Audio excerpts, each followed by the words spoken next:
오늘은 일상을 분별하여 드리는 영적 예배라는 말씀의 제목을 가지고 함께 은혜를 나눌까 합니다.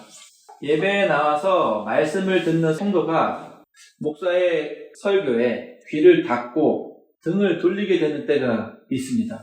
그때가 언제인지 아십니까? 목사의 설교가 세련되지 않아서가 아니고요. 내용이 중요하기보다는 바로 목사의 입에서 나오는 설교와 목사의 삶이 전혀 일치되지 않을 때입니다. 신뢰의 문제가 있는 것이죠.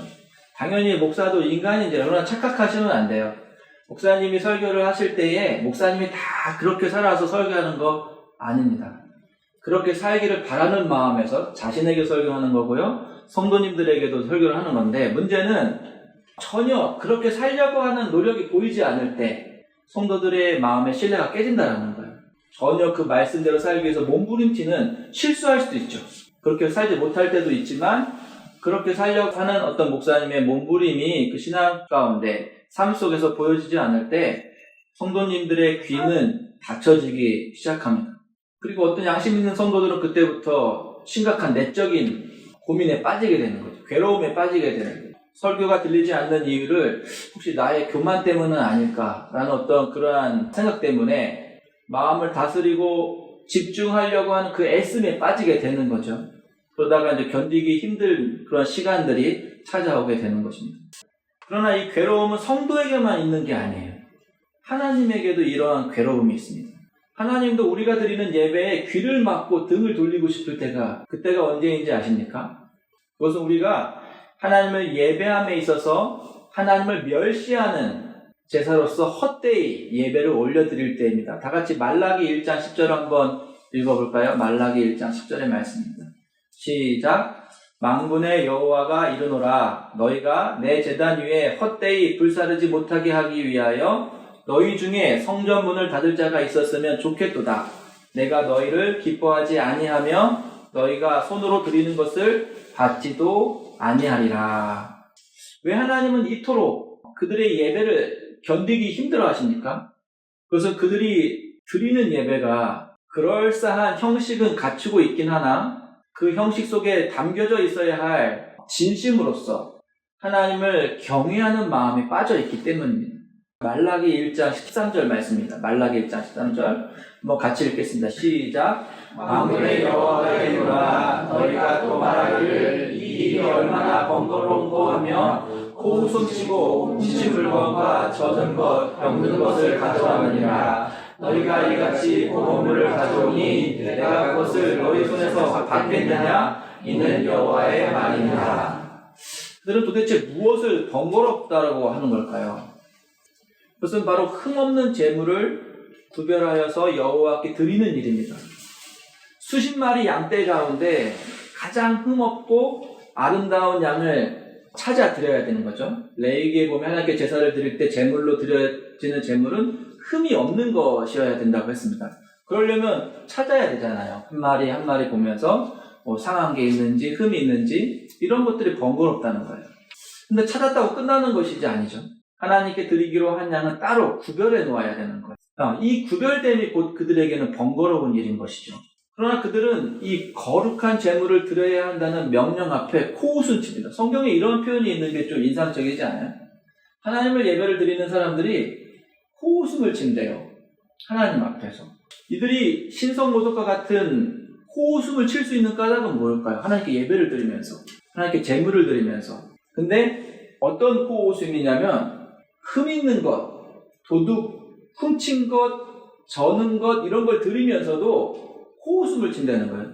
마치 그런 거죠. 어떤 열정적인 신입사원이 회사에 들어와서 FM대로, 그러니까 매뉴얼대로 이렇게 일을 하려고 하잖아요. 배운 대로, 아주 열심히, 정직한 대로. 그럴 때 닳고 다른 직장 상사가 코웃음 치는 거죠. 그래요. 열심히 해봐라. 막 그러는 거죠. 약간 그런 느낌인 거예요. 아니, 어쩌다가 이들이 그렇게 이 예배에 있어서 코웃음을 치게 되었을까 한번 상상해 보건데 아마 이런 과정들이 있지 않았을까 합니다. 처음에는 이들도 흠이 없는 제물을 드리려고 했었겠죠. 그래서 막 수십 마리 양들 가운데 찾고 이 번거로운 작업을 하면서 드려왔겠죠. 그러다 어느 날 실수로 미처 확인하지 못하고 흠이 있는 제물을 하나님께 드리게 되는 거예요. 처음에 그렇게 드렸을 때 그들의 마음이 어땠을까요? 두렵고 떨렸겠죠. 하나님 앞에 흠이 없는 걸 드려야 되는데 흠이 있는 것을 드렸게 됐으니까 혹시라도 이걸로 말미암아 나한테 하나님의 어떤 진노함이 미치지 않을까 두려웠을 거예요. 근데 가만히 살펴보니까 아무런 일이 일어나지 않는 거예요. 오히려 일이 잘 돼요. 사업도 잘 되고 이번에 농사도 더 풍년이 일어나고 더 잘 돼요. 형통해요. 그러다 보니까 이게 이제 학습이 되는 거죠. 다음번에 드릴 때는 마찬가지로 흠이 없는 거를 드리려고 하지만 예전처럼 노력하지 않아요. 기준이 생긴 거예요. 예전에는 내 생각에 완벽한 걸 찾아서 드리려고 했다고 한다면 이제는 전에 드렸던 것보다 조금 괜찮으면 되는 거예요. 스탠다드가 이게 낮아진 거죠. 옛날에는 정말로 애써서 흠이 없는 걸 찾았다면 이제는 전에 드렸던 흠이 있던 것보다 괜찮으면 되는 거예요. 뭐 잠깐 흠이 있어도. 그러다 보니까 이렇게 드렸는데 역시나 아무런 일이 일어나지 않아요. 나중에는 이제 점점 더 그 기준이 낮아가고 이제는 뭐 심지어는 훔친 것, 절인 것을 드리게 되는 상황까지 오게 되는 것이죠. 그럼에도 불구하고 하나님이 그들에게 아무런 증거를 하지 않는 거예요. 사실 하나님은 참고 있는 거죠. 인내해주고 있는 거고 기다려주는 거예요. 그래서 하나님이 마침 이 말라기에서도 그러잖아요. 그렇게까지 참고 기다렸는데 이들이 바뀌지 않으니까 하나님이 뭐라고 해요? 누군가 나를 위해서 성전문을 닫아줬으면 좋겠다라는 거. 그래서 눈이 왔었나? 네. 이 형식적으로 드리는 예배가 하나님 너무 괴롭다는 거예요. 더 이상 이들이 오지 않게 누가 문을 막아줬으면 좋겠다는 그런 말씀이 하시는 거죠. 오늘 본문 가운데서 바울은 로마 교인들에게 하나님께 드려야 할 영적 예배로서 그들의 몸을 거룩한 산 제물로 드려야 할 것을 강력하게 권면하고 있습니다. 한국 성경은 영적 예배라고 번역했지만 이 말은 약간 혼동을 줄 수가 있어요. 우리는 영적이라고 하면 어떤 물질 세계를 초월하는 다른 차원의 어떤 예배로서 막 신과 교통하는 어떤 신비적 체험적인 예배로 이렇게 생각하지만 여기서 영적이라고 번역된 그 헬라어 원어는 그 원어적인 의미는 오히려 이성적이고 논리적이고 합당한 이라는 뜻을 갖고 있어요. 그러니까는 진실되고 합당한 예배를 드리라고 요구하는 거죠. 근데 이거를 조금 더 의역해서 더 본질적인 의미를 파고 들어가면 결국 그게 영적인 예배거든요. 신령과 진정으로 드리는 예배. 그래서 이제 영적인 예배라고 했는데 하지만 이 영적인 단어가 혼동을 주기 때문에 원어적인 의미로 봤을 때 합당한 예배, 타당한 예배를 드리라는 요구를 하고 있는 것입니다. 그렇다면 우리의 몸을 거룩한 산제물로 드린다는 것은 어떤 의미일까요? 가장 먼저 그 제물이 대상이 되는 몸이라는 개념을 조금 이해하고 넘어가겠죠. 몸을 드리라고 했거든요. 우리의 몸을, 그러니까 우리의 어떤 다른 제물이 아니라 우리의 몸을 거룩한 산 제물로 이렇게 드리라고 했기 때문에 이 몸이 무엇을 의미하는지를 알 필요가 있는데 그것은 정말로 우리의 신체를 산채로 하나님께 제물로 드려야 한다는 말이 아니에요. 이걸 잘못 해석하면 인신제물이 되는 거죠. 옛날에 이교도들이 들었던 것처럼 자기의 자녀를 어떤 처녀를 제물로 드리는 거죠. 이건 하나님이 가증히 여기고 기뻐하지 않는 건데 그거 아니라는 뜻입니다. 그렇다면 당시 로마인들에게 몸을 드려야 한다는 말은 어떤 의미로 들렸을까요?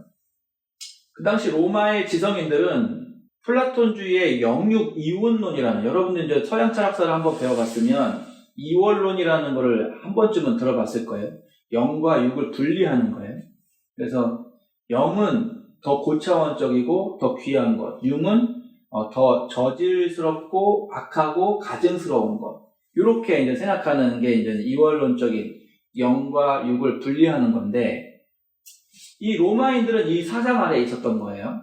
그래서 이 영향 아래에 있는 사람들은 몸은 악함으로 철저하게 억눌러야 한다는 금욕주의로 빠지거나, 그러한 사상이 있는 사람이 이 두 갈래 길로 빠지는데 그렇게 금욕주의로 가거나, 아니면 몸은 어차피 썩어 없어질 껍데기일 뿐이기 때문에 무슨 짓을 해도 영원 구원과는 상관이 없고, 그렇기 때문에 아무렇게나 살아도 되는 거예요. 이 육은 껍데기니까.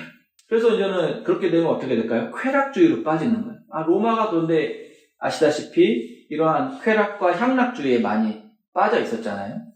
그런데 바울은 로마 성도들에게 바로 그 몸을 그들이 하찮게 생각하는, 그래서 아무렇게나 살아가고 돌보지 않는 그들의 일상을, 그들의 몸을 하나님 거룩한 산 제물로 바치라고 요구하고 있는 거예요. 그렇다면 우리가 이해할 때 이 몸을 거룩한 산 제물로 드린다는 이 말은 우리의 일상을 드리라는 의미인 거예요.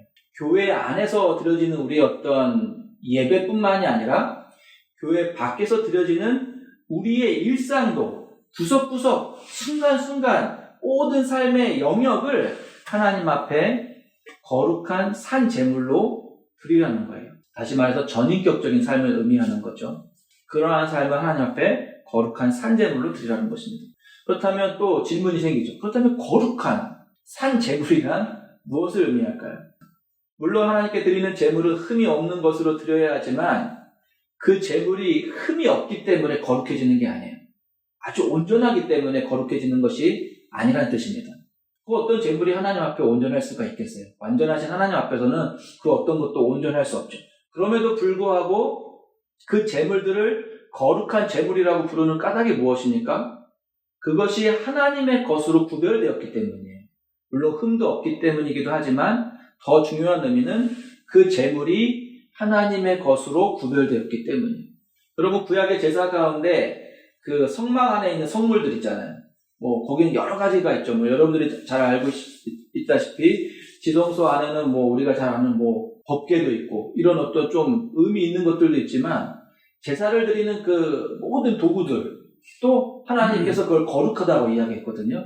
하다못해 이렇게 불을 이렇게 지피는 불쏘시개도 거룩하다고 이야기해서 거룩한 것이라고 이야기했는데 하나님의 것이 되었기 때문에, 하나님의 소유가 되었기 때문에 거룩해지는 것입니다. 즉 어제까지만 해도 다른 양들과 다름없었던 그 제물이 거룩한 제물이 되는 까닭은 그 제물이 구별되어져서 거룩하신 하나님의 소유가 되었기 때문입니다. 바울이 로마인들에게 너희 몸을 거룩한 산 제물로 드리라는 말은, 다시 말해서 너의 몸을, 너의 일상을, 내가 살아가는 모든 방식과 내용들을 너의 것이 아닌 누구의 것으로 살아가라는 거예요? 하나님의 것으로 살아가라는 뜻입니다.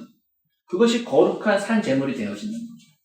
우리가 막 목욕을 해가지고 깨끗해진다고 우리가 거룩한 산 제물이 되는 게 아니라 우리가 우리 스스로를 인식할 때에 나의 것이 아닌 하나님의 것으로 구별하여 드리고 하나님이 선하시고 기뻐하시고 온전하게 생각하시는 그 삶의 방식대로 하나님의 뜻대로 살아갈 때에 우리의 일상이, 우리의 삶이 거룩한 산 제물이 되어진다라는 것입니다. 어제까지는 내 눈에 좋을 대로 취하고 내 기분을 만족해 하는 것에 이끌리며 내가 이루고자 하는 원대한 꿈과 계획이 내 인생을 이끌어갔다면 이제 하나님의 거룩한 산 제물이 된 우리는 어떻게 살아가야 되는 거예요? 아까 말씀드렸던 것처럼 하나님의 선하시고 기뻐하시고 온전하신 뜻에 따라 살아가야 한다는 것입니다.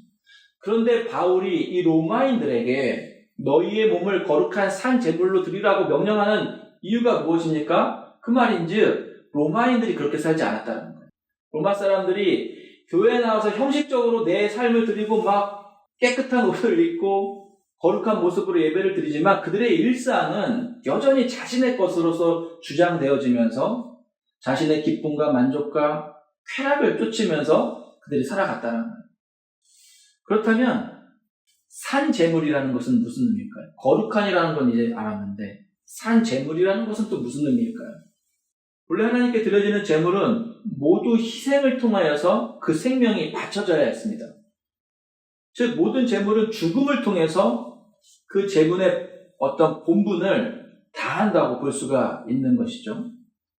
그런 의미로 볼 때 바울이 이야기하고 있는 산 제물이라는 말은 약간 모순으로 보일 수가 있어요. 제물로서 마땅히 희생을 들여 죽어야 하는데 우리의 삶을 죽이지 말고 산 제물로 드리라고 하고 있기 때문입니다. 무슨 뜻일까요?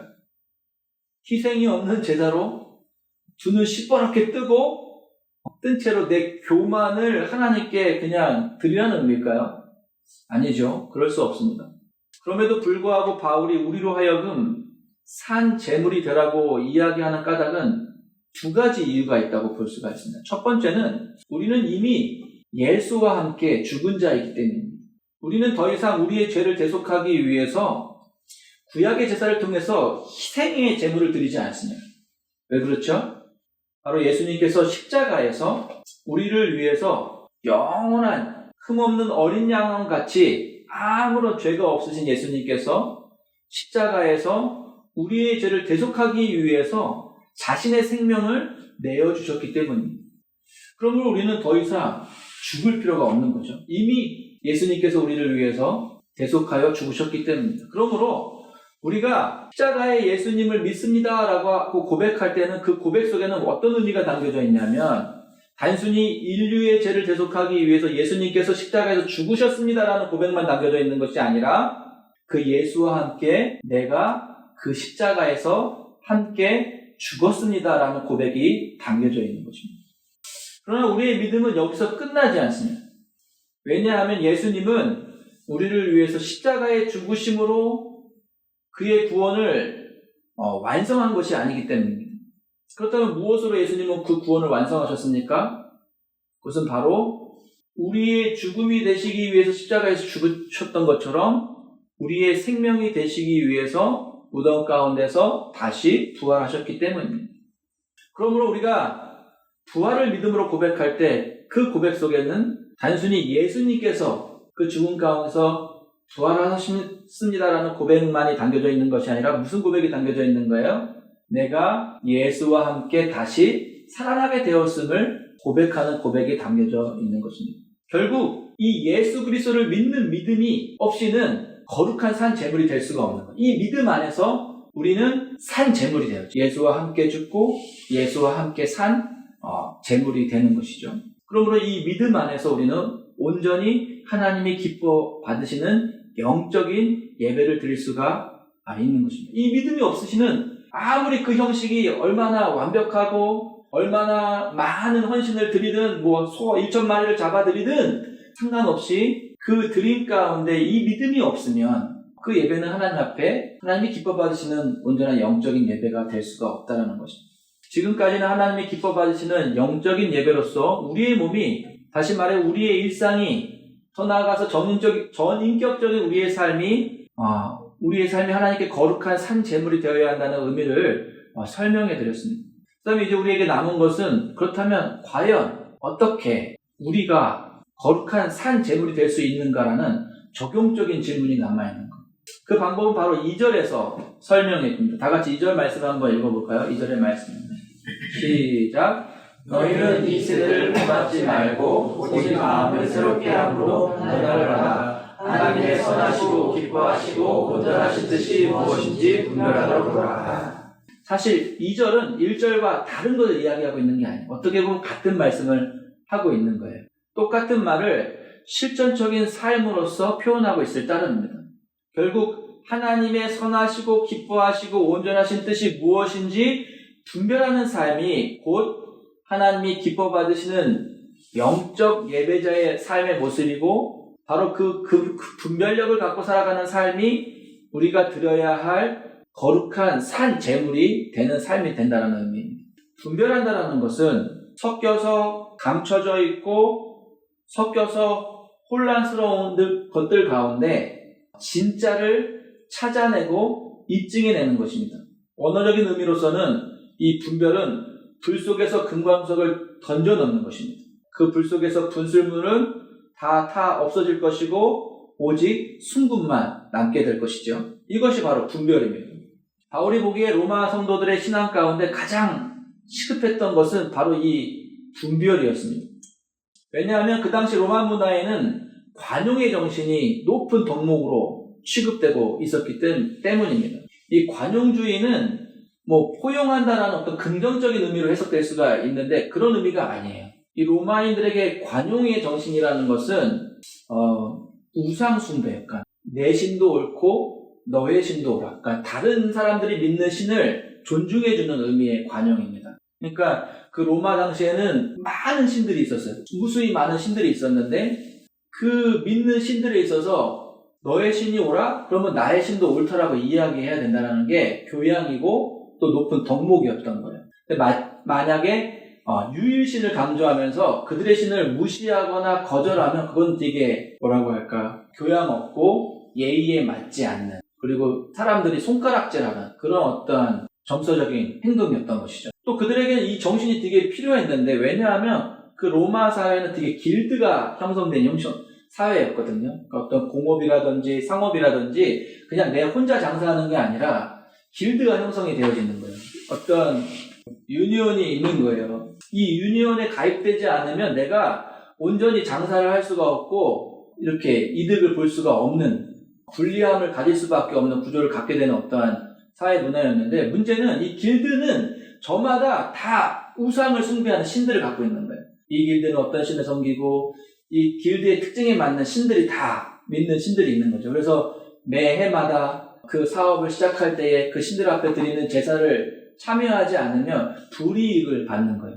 또한 마찬가지로 그들은 황제를 숭배하는 어떤 신앙 사상이 있었어요. 황제를 마치 신과 같이 여기고 높이는 숭배 사상이 있었는데, 그래서 마찬가지로 매해마다 이 황제를 위해서 드려지는 제사가 있고 황제를 신처럼 떠받드는 어떤 점을 치는 이러한 행사들이 있었는데, 이들이 이것들을 아무렇지 않게 받아들인다는 거예요. 그냥 옛날부터 해왔던 거니까, 이건 당연히 우리의 일상이니까, 이건 우리가 하면 안 하면 안 되는 것이니까 라고 하면서 아무런 거리낌 없이 부끄러움 없이 그런 것들을 행해져 왔다라는 것입니다. 그래서 바울은 이러한 것들을 심각한 우상 숭배로 보고 그들에게 그들의 신앙 가운데, 신앙의 삶 가운데 분별하여서 하나님 앞에 영적인 예배를 드려야 된다고 지금 도전을 하고 있는 것이죠. 오늘 본문은 바로 그와 같은 안일한 가운데 예배하면서 신앙생활하고 있는 로마 교인들에게 바울이 분별을 요구하고 있는 것입니다. 자기의 일상은 하나님이 없이 살아가는 사람들과 똑같이 살아가면서 주일에만 교회에 나와서 하나님의 이름을 부르고 거룩한 예식에 맞춰 예배를 드린다고 그것이 하나님 앞에 합당한 예배가 아니라 교회 안과 교회 밖의 삶의 모두가 하나님의 소유로서 아까 말씀드렸다시피 거룩한 산 제물이 되어져야 될 때에 그것이 하나님 앞에 합당히 드려지는 영적인 예배가 될 수 있다라고 하면서 그들의 삶을 분별하라고 강력하게 권고하고 있는 것입니다. 자, 그렇다면 이 분별을 위해서 우리가 가장 먼저 배워야 할 것은 무엇입니까? 바울이 이야기하는 것은 무엇입니까? 그것은 바로 이 세대를 본받지 않는 것입니다. 어느 딸이 엄마가 요리를 하는 모습을 지켜보게 되는데요. 엄마가 소세지 양쪽 끝을 잘라서 냄비에 넣고 찌개를 끓이는 모습을 봅니다. 이 딸은 엄마가 잘라낸 소세지 끝에 그 양이 적지 않은 것을 보면서 좀 궁금해했던 거예요. 왜 소세지 끝을 잘라서 넣지? 라고 생각하는 거죠. 그래서 엄마한테 물어봤습니다. 근데 엄마도 대답하기는 엄마도 정확한 이유는 알지를 못하지만 이건 할머니의 레시피야 그러면서 아마 그 소세지 끝에는 이게 맛을 좀 좋지 않게 하는 그러한 것들이 섞여 있기 때문에 할머니가 잘라낸 게 아닐까라고 하면서 엄마도 그렇게 잘라내서 요리를 한다라고 이렇게 가르쳐 줬어요. 그러다 어느 날 이 딸이 할머니 집에 방문을 하게 된 거예요. 근데 할머니도 마찬가지로 하필 그때 우연히 하게 된 요리가 엄마가 했던 그 소세지를 잘라 만드는 요리였는데 이 할머니도 똑같이 소세지 양쪽 끝을 잘라서 냄비에 넣고 요리를 하더란 말입니다. 그래서 이 손녀는 할머니에게 할머니 왜 소세지 양쪽 끝을 잘라서 넣는 거예요? 거기에는 어떤 특별한 요리의 비법이 있나요? 라고 할머니한테 물었습니다. 그러자 할머니가 뭐라고 대답했을까요? 특별한 이유는 없단다. 내가 갖고 있는 냄비가 이 소세지를 담기에 너무 작기 때문에 나는 항상 그 소세지 끝을 잘라서 그 안에 딱 맞게 집어넣는다. 이렇게 이야기하는 거예요.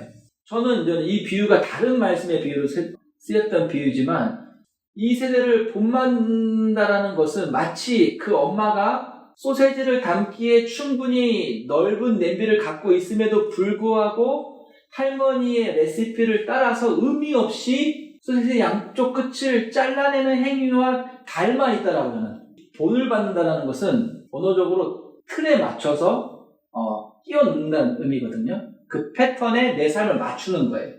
다시 말해서 그 냄비에 그 소세지를 맞춰 넣기 위해서 양쪽 끝을 잘라서 집어넣는 거예요. 의미 없이. 제가 미국에 와서 제 자신이 내가 이 세대를 본받으면서 살아가고 있구나라는 것을 깨달으면서 심각하게 회개를 했을 때가 있습니다. 그러한 충격을 얻었을 때가 있었어요. 그것은 바로 예수소망교회를 통해서 진행 중이었던 영주권이 행정적인 실수로 엎어질 수 있는 위기를 만나게 되었을 때였어요. 그때 얼마나 낙심이 되고 절망이 찾아오고 두려웠는지 모르겠어요.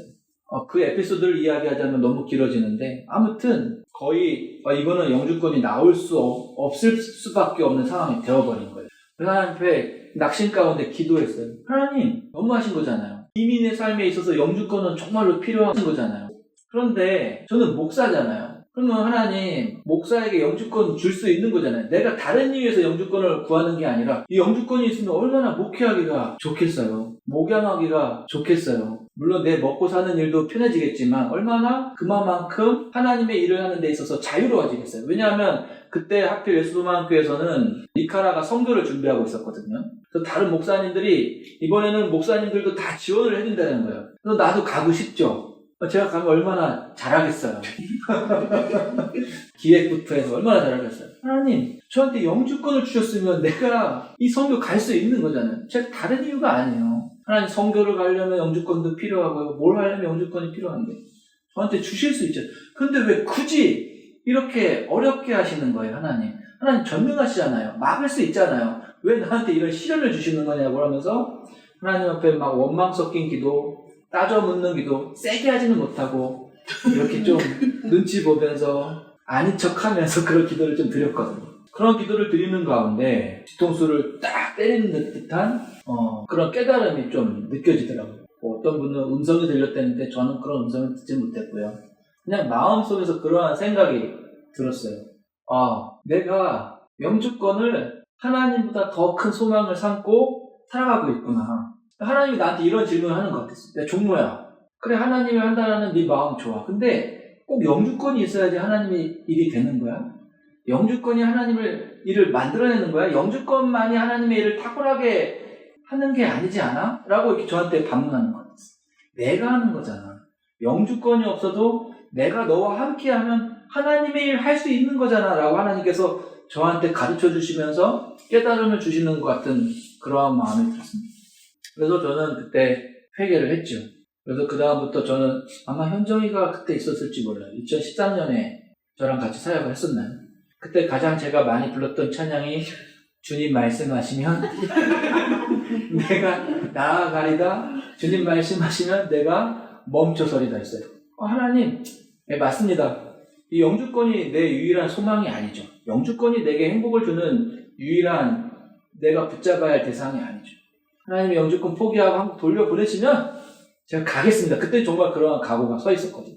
그리고 만약에 하나님 뜻하시면, 하나님이 원하시면 하나님이 가장 필요하신 때에 내게 그걸 주실 줄 믿습니다 했는데 결론적으로 제가 여기 머물러 있습니다. 하나님이 우리 작은 유빛교회를 또 함께 하라고 주셨는 줄을 믿어요. 짧은 간증이었지만 제가 말하고자 하는 틀은 이거예요. 우리는 저마다 다 틀을 갖고 있어요. 이 세상이 가르쳐준 틀을 갖고 있어요. 20대에는 뭐를 이루어야 되고 30대에는 어떤 경제적인 뭐를 해야 되고 여기 미국에서 우리는 그런 틀이 있잖아요. 영주권이 5년 내에 나와야 되고 40살이 되기 전에 집을 사야 되고 그래야지 30년 돈을 다 갚았을 때 비로소 70살 정도 됐을 때 내 집을 가질 수 있으니까 그렇게 되고 내 자녀는 어떻게 해야 돼요? 좋은 대학 가야 되잖아요. 그게 성공에 우리가 갖고 있는 다 틀이잖아요.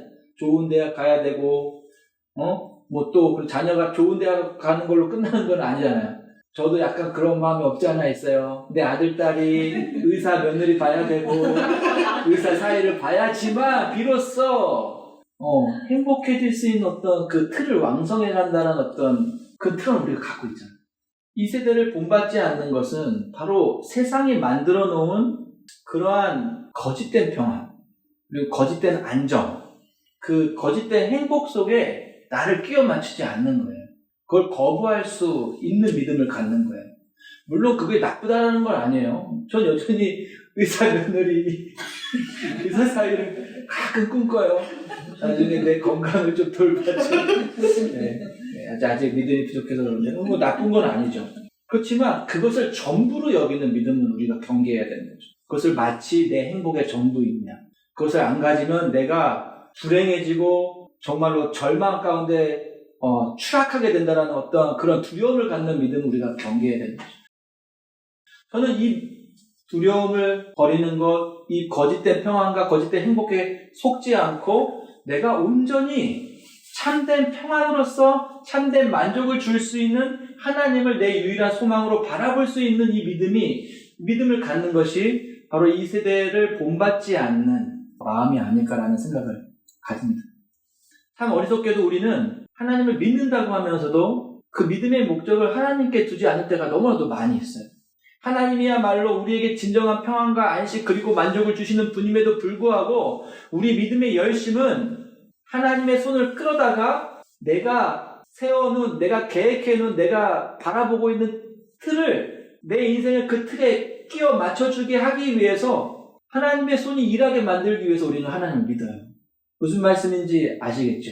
하나님, 나는 이것을 행복이라고 생각하는데 하나님이 그 행복을 나한테 주었으면 좋겠어요. 하나님, 나는 이것을 내 인생의 참된 만족이라고 생각하는데 하나님을 내가 믿으니까 하나님이 그 만족을, 내가 생각하는 그 만족을 나한테 가져다 주었으면 좋겠습니다라는 그러한 수단으로서 하나님을 믿고 있다는 거예요. 참 어리석죠? 진정한 평안과 진정한 만족과 진정한 행복은 하나님께 있는데 그 하나님이 아닌 그 하나님의 손을 빌려서 내가 생각하는 그 인생의 틀을 끼워 맞추려고 하는 우리의 모습이 참으로도 어리석습니다. 우리가 예배를 생명처럼 여기는 까닭은 그 예배를 통하여서 그 세상이 자랑하는 틀들을 소유하기 위함이 아닙니다. 우리가 이건 분명히 알아야 돼요. 우리 한국교회는 예배를 정말로 생명처럼 여겨요. 심지어 코로나 때도 교회 가야 된다. 여러분들 마찬가지잖아요. 이 얼음 동설 안에 이 얼음 빙판을 뚫고 이 예배를 생명처럼 여기는 마음 가운데 다들 이 자리에 나오셨잖아요. 근데 그 생명처럼 여기는 그 마음은 좋은데 생명처럼 여기는 우리의 그 마음의 그 본질이 바로 서 있어야 된다는 거예요. 그래서 우리가 추구하는 이 세상이 다 따라가는 그 유행을 우리가 붙잡기 위함이 아니라 하나님을 통해서 하나님을 우리의 유일한 소망으로 붙잡기 위함이며 하나님을 우리의 유일한 만족, 평안으로 삼기 위함인 줄 믿습니다. 거룩한 산제물로서 우리의 몸을 드리기 위하여 우리의 일상을 이제 마지막으로 분별하고자 할 때 우리가 두 번째로 해야 하는 것은 우리의 마음을 새롭게 하는 것입니다. 이 세대를 본받지 않고 그 다음에 우리가 해야 되는 것은 우리의 마음을 새롭게 하는 것입니다. 저는 이 지난주도 나름 마음 시리즈예요. 오늘도 이 마음을 새롭게 한다라는 주제를 가지고 설교를 하고 있어요. 왜냐하면 2026년에 우리가 첫 출발선에 있기 때문에 저는 여러분들이 마음을 새롭게 하고 이 한 해를 시작하기를 원한다는 마음 가운데 이 설교를 준비하고 있는데요. 자, 그렇다고 한다면 우리의 마음을 새롭게 한다는 것은 무엇을 의미할까요? 어떻게 우리의 마음을 새롭게 할 수 있을까요? 그것은 우리가 의지적으로 우리의 어떤 행동들, 습관들을 바꾸는 게 아니에요. 내 안 좋았던 습관들을 끊어내고 물론 이것도 중요하죠. 근데 이거는 만약에 그것 먼저 시작하게 되면 그게 율법이 될 수가 있고요. 우리의 의로 나타날 수가 있어요. 우리의 마음을 새롭게 하기 위해서 가장 먼저 해야 될 것이 있는데 그것은 바로 우리의 눈을 여는 거예요. 어떤 눈이에요? 우리 믿음의 눈을 여는 거예요. 이것으로부터 우리의 마음이 새롭게 되는 것이 시작됩니다. 열왕기하 6장에 보면 아람 군대가 엘리사를 제거하기 위해서 그의 집을 포위하는 장면이 나옵니다. 왜 이 아람 군대가 엘리사를 잡아 죽이려고 하냐면 이 아람 군대가 이스라엘과 싸워서 그 이스라엘을 이기려고 작전을 세우는데 작전을 세울 때마다 하나님께서 그 비밀을 누구한테 가르쳐줘요? 엘리사에게 가르쳐줘요. 그리고 엘리사는 누구한테 가르쳐요? 이스라엘한테 가르쳐요. 그러니까 맨날 작전에 실패하고 맨날 패배하게 되는 거예요. 그러니까 이 아람 군대의 이 왕이 지혜로운 거죠. 이기기 위해서 더 많은 군대를 만들 것이 아니라 저 하나님의 사람 엘리사를 먼저 죽여야 된다는 거예요. 그래서 이 아람 군대가 이 아람 왕이 군사들을 보내갖고 엘리사의 집을 포위합니다. 아침 일찍 엘리사의 그 몸종 사환이 집 밖으로 나왔어요. 무슨 이유로 쇠손물을 뚫어 나왔는지 어떤 이유인지 모르겠는데 아침 일찍 나왔대요. 근데 사환이 뭘 발견하냐면 그 집을 포위하고 있는 군사를 발견하는 거예요. 그게 무슨 의미일까요? 도망갈 틈이 없다라는 거예요. 이미 이 아람 군대가 그 전날 밤부터 모든 도망갈 곳이 없게끔 아주 철저하게 이 집을 포위하고 있다는 의미거든요. 그래서 이 사환이 집으로 뛰쳐들어오면서 진짜로 그냥 성경의 그 대답 그대로 큰일 났습니다.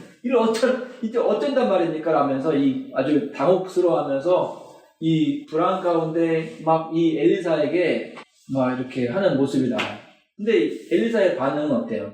아주 태평하고 의연하고 아무런 그런 게 요동이 없는 거예요. 그냥 가만히 아무런 반응이 없는 거예요. 사안이 아마 생각해 이 엘리사가 미쳤나? 약간 그렇게 생각할 수도 있어요. 지금쯤 내가 이렇게 얘기해줬으면 어떻게 해서라도 빠져나갈 국리를 빨리 계획하고 찾고 이래야 되는데 아무런 노력을 하고 있지 않는 거예요. 왜 그랬을까요? 엘리사는 왜 그렇게 태어날 수 있었을까요? 모든 걸 포기해버린 걸까요? 아니면 엘리사에게는 이 사안이 알지 못하는 어떤 그 계책이라든지 뭐 비밀 통로라든지 이러한 것들이 그에게 있어서 이 엘리사가 의연했던 것일까요? 아니면 그에게 뭐 이렇게 어벤져스와 같은 남이 알지 못한 어떤 큰 힘이라든지 파워가 있었기 때문에 그가 이렇게 의연한 모습으로 있을 수 있었던 것일까요? 아닙니다. 똑같이 사왕과 같이 이 엘리사에게도 아무런 어떤 능력이 없어요. 여전히 그 근력이나 이런 것들이 뭐 헐크처럼 세거나 그러지 않았거든요. 근데 단 한 가지 차이가 있었는데 엘리사의 눈에는 이 사안이 보지 못하고 있는 것들을 볼 수가 있었다라는 것이 유일한 차이예요. 엘리사의 눈이 뭘 보고 있었을까요? 몸종 사안은 그 집을 포위하고 있는 군사만을 봤지만 엘리사의 눈에는 무엇이 보였냐면 그들을 둘러싸고 있는 이 엘리사와 이 사안을 둘러싸고 있는 하나님의 군대가 보이는 거예요. 그들과 함께하고 있는 하나님의 군대들이 보이는 거예요. 다 같이 열왕기하 6장 17절을 한번 읽어볼까요? 준비가 됐을까요? 한번 같이 읽을게요. 시작. 기도하여 이르되 여호와여 원하건대 그의 뇌를 열어서 보게 하옵소서 하니 여호와께서 그 청년의 눈을 여심해 그가 보니 불말과 불병언과 살에 가득하여 엘리사를 들었더라. 자, 이 기도를 통해서 이 사안의 눈이 열렸고 이제는 전에는 엘리사만 보던 것을 이 사안도 보게 되었습니다. 자, 이 청년의 마음은 이제 어떻게 되었을까요? 여전히 두려움에 떨면서 살 궁리를 하면서 정신이 없었을까요? 아니죠. 엘리사와 마찬가지로 여유를 찾고 평안을 찾았을 것입니다. 그뿐만이 아니죠. 이제는 어떻게? 이제는 기대가 생기는 거예요. 저 하늘의 군대가 어떻게 우리를 보호하고 우리를 위해서 싸우게 될 것인가를 기대하면서 소망할 수 있는 마음이 생기게 되는 것이죠. 저는 이것이 바로 우리의 마음이 새롭게 되어지는 비결이라고 생각합니다. 우리의 마음을 새롭게 하는 것은 우리가 억지로 마인드 컨트롤하여서 우리의 마음을 리셋시키는 것이 아닙니다. 나는 괜찮아, 나는 괜찮아, 나는 떨지 않아 라고 하는 게 아니에요. 마음을 새롭게 하는 가장 강력한 비결은 바로 우리의 닫혀있는 우리의 믿음의 눈을 여는 것입니다. 그래서 그동안 우리를 위협했던 적들과 환경을 바라보는 게 아니라 우리의 삶 속에 펼쳐져 있는 여호와의 군대를 바라보는 것이며 그 보호하시는 여호와 하나님의 그 손길의 능력과 그 하나님께서 내 편이심을 바라보게 될 때 우리의 마음이 새로워집니다. 그 하나님을 바라보게 될 때 무엇이 변할까요? 우리의 관점이 변하게 되는 거고요. 우리의 관점이 변하게 되면 어떻게 돼요? 우리의 해석이 바뀌는 거고요. 우리의 해석이 바뀌면 어떻게 돼요? 우리의 삶의 태도와 실력이 바뀌게 되는 것입니다.